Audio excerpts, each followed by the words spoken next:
Ce qui a été vrai dans le passé, ce qui est vrai dans l'histoire contemporaine, est également valable pour le futur. Or, que nous annonce le futur? Je vous donnerai simplement un exemple concernant le pays qui pourrait être dans le futur le plus peuplé. En effet, aujourd'hui, la Chine est le pays le plus peuplé du monde, le numéro 2, c'est l'Inde, ce sont les deux pays milliardaires en nombre d'habitants sur Terre. Mais compte tenu des évolutions démographiques de ces pays, l'ordre de préséance démographique va très probablement se modifier.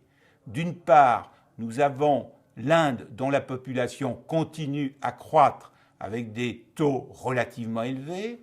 D'autre part, nous avons la Chine, qui est en décélération démographique en raison de la politique qu'elle a conduite, et il est fort probable qu'à compter des années 2030, la population de la Chine se mette à diminuer.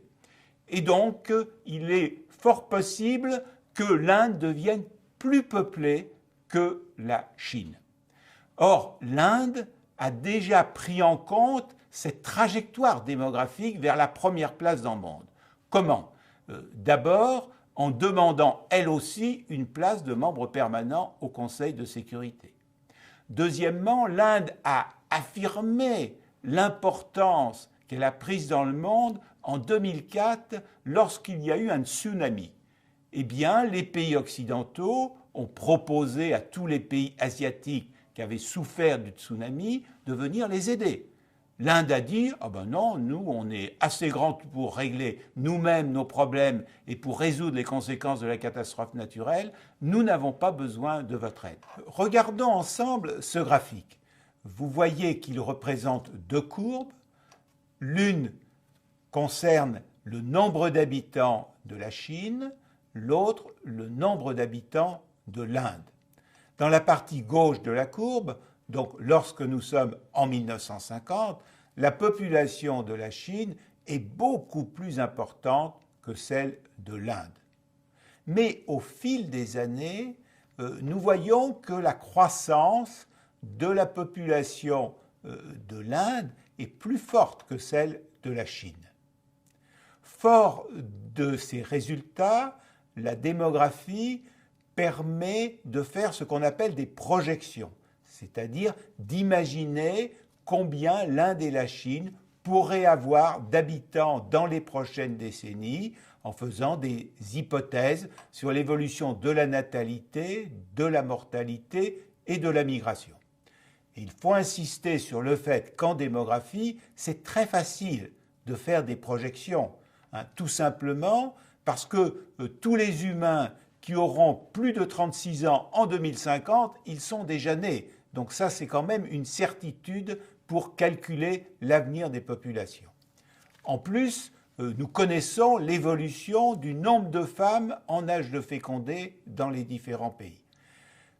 Il en résulte que la projection moyenne indique clairement que la Chine pourrait être rattrapée dans les prochaines décennies par l'Inde et que l'Inde deviendrait le pays le plus peuplé du monde, non seulement parce que son taux de croissance est plus élevé que celui de la Chine, mais aussi parce que la projection moyenne indique que la Chine va très certainement voir sa population diminuer à partir des années 2030. Pendant les 4 premières décennies qui suivent l'indépendance de l'Inde en 1947, les États-Unis soutiennent le Pakistan et ont de très mauvais rapports diplomatiques avec l'Inde qui est beaucoup plus proche de Moscou.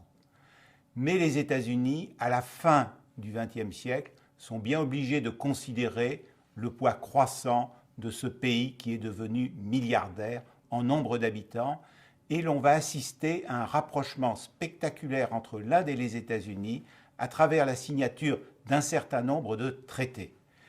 La signature de ces traités est favorisée aussi par l'augmentation de la présence du nombre d'Indiens qui travaillent aux États-Unis et qui exercent un rôle de groupe de pression pour favoriser le rapprochement entre les États-Unis et l'Inde. Vous voyez ainsi que l'avenir stratégique du monde est dépendant du nombre d'habitants des différents pays et de son évolution. Il convient donc, en conclusion, de rappeler que l'évolution du nombre d'habitants dans un pays est le résultat de la combinaison de ce qu'on appelle le mouvement naturel, c'est-à-dire l'excédent des naissances sur les décès ou au contraire le déficit des naissances sur les décès, et de ce qu'on appelle le mouvement migratoire, c'est-à-dire la différence entre le nombre de personnes qui viennent habiter dans un pays et le nombre de personnes qui quittent ce pays. Néanmoins, l'analyse stratégique qui doit s'intéresser à la démographie ne doit pas examiner que le nombre d'habitants. Il y a bien d'autres aspects démographiques à prendre en compte dans les paramètres stratégiques. Par exemple, l'importance de la répartition par âge d'une population, l'importance de la répartition par sexe d'une population, la géographie du peuplement, la répartition par religion, la répartition par ethnie et bien entendu l'importance aussi des diasporas dont peut disposer ou non un pays. Donc à travers ces différents éléments, c'est toute la question des rapports entre stratégie et démographie qui peuvent être approfondis et qui permettent une meilleure connaissance des questions stratégiques.